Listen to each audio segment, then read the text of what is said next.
Okay, so we're going to finish up the questions we didn't get to in class. First thing, when I look at this one, nothing different. We're still going to pull out our greatest common factors. So I'm going to look at my coefficients. Between 8 and 6, I take out 2. Then I have a squared and a. So I'm just going to look at that variable. So I know I'm going to be able to take out just 1a. And then I look at my second variable, b and b squared. And I can only take out a b. Once I have done that, I'm going to go ahead and divide. So 8a squared b divided by 2ab. Well, 8 divided by 2 is 4. A squared divided by a is a. And b divided by b is nothing. So it'd just be 1, so I can leave it blank. Now I have a minus 6ab, so I'm going to put my minus in here, because it's negative 6 divided by 2 is negative 3. A divided by a, those would be 1. And b squared divided by b is b. That is what my answer would be. I cannot go ahead and solve for 0 because I have 2 variables. So this would be my final answer.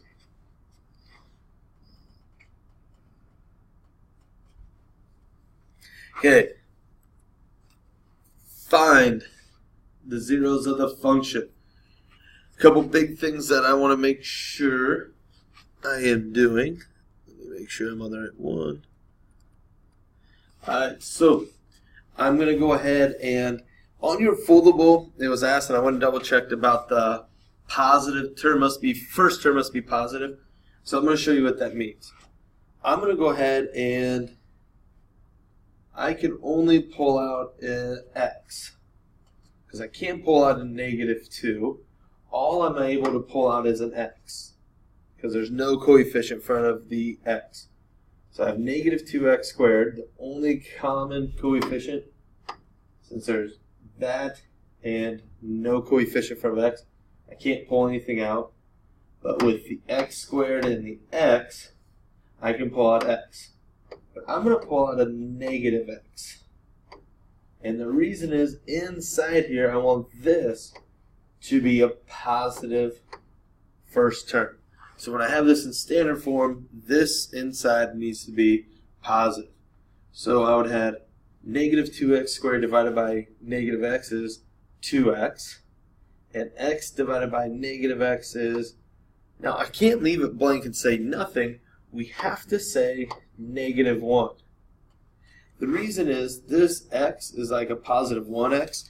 If I left it blank, well, I wouldn't have negative x to go into anything. So if I put the negative 1, when I distribute this negative x to negative 1, I would end up with, I'd have my positive x. So just make sure if you have a variable all by itself with no coefficient, put a 1 in there so you don't forget about it. And find the zeros. So I'd have negative x equals 0, which means x equals 0. And we'd have 2x minus 1 equals 0. Add 1. 2x equals 1. We divide by 2. X equals 1/2. X equals 0, 1/2. Okay, I believe this is the last one. Takes just a little bit. Looking at this, a display in your school library sits on top of 2 rectangular tables arranged in L shape as shown. The tabletops have the same area.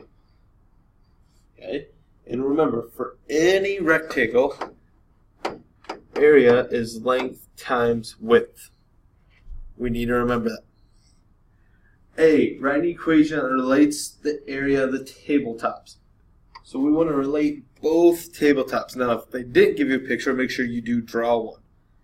So I'm going to go ahead and do these two. First thing I have to do is find, on this first tabletop, I see my width is W. My length, though, I don't see it here. I know from here to here is W. So then the second part in it right there is the 2. So that tells me I would be able to label this as 2 plus W. Or we'd write W plus 2. That length was this width, or length, and the plus 2. So I'm going to go ahead for A. My first equation is going to be W times 2 plus W. Oops, I wrote it backwards again. I'm sorry.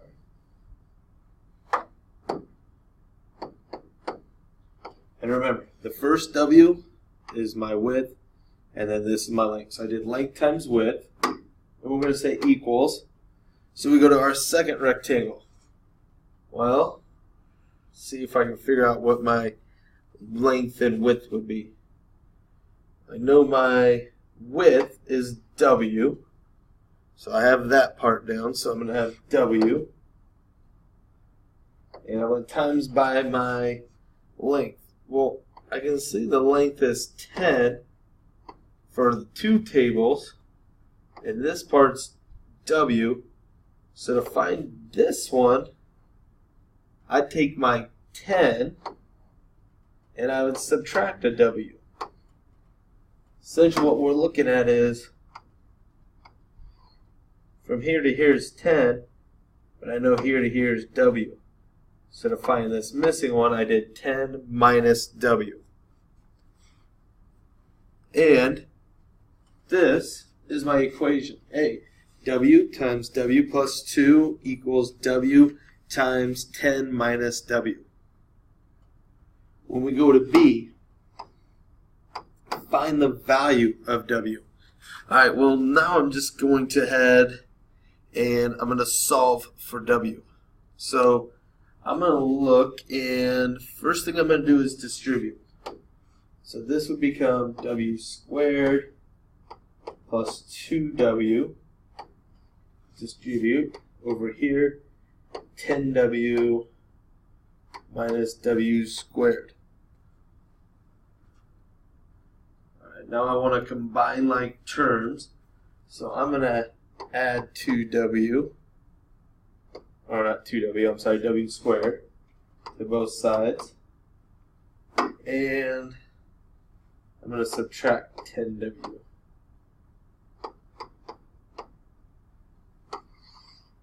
So down here, I'd have W squared plus W squared is 2W squared. I'd have a minus 8W.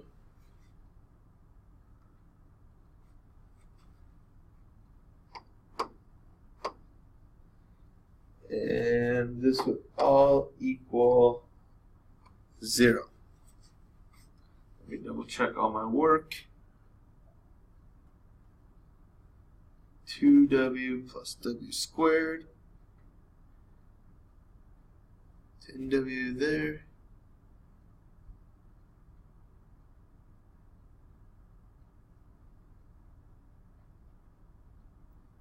Alright. So if I go ahead and have this, now all I have to do is pull up my greatest common factor. Greatest common factor between the two is 2. Oop, I'm getting ahead of myself. 2 for my coefficients, and between W squared and W, so I'd pull out 2W, and in here I'd have W left minus 4. So 2W times W minus 4 equals 0. I'm going to go ahead and solve. So 2W equals 0. Divide by 2. W equals 0. W minus 4 equals 0. I add 4 to both sides. W equals 4.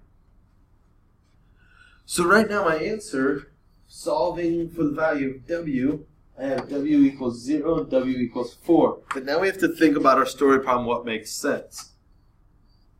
Can I have, if W, let me erase a little bit over here. If W is the length or width of a table, if it's an actual measurement, would I be able to say W is 0? Can the length be nothing? No, that doesn't work. So I know this one is not going to work in my answer. So I'm going to use 4. So for C, what is the combined area? Well, I'm going to go ahead and be able to solve for that. I'm going to use 4 for it. So up here, it's like W is 4.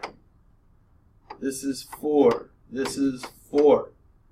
I can go back to my original equation in A, and I would say 4 times 4 plus 2 equals, and we want the combined total.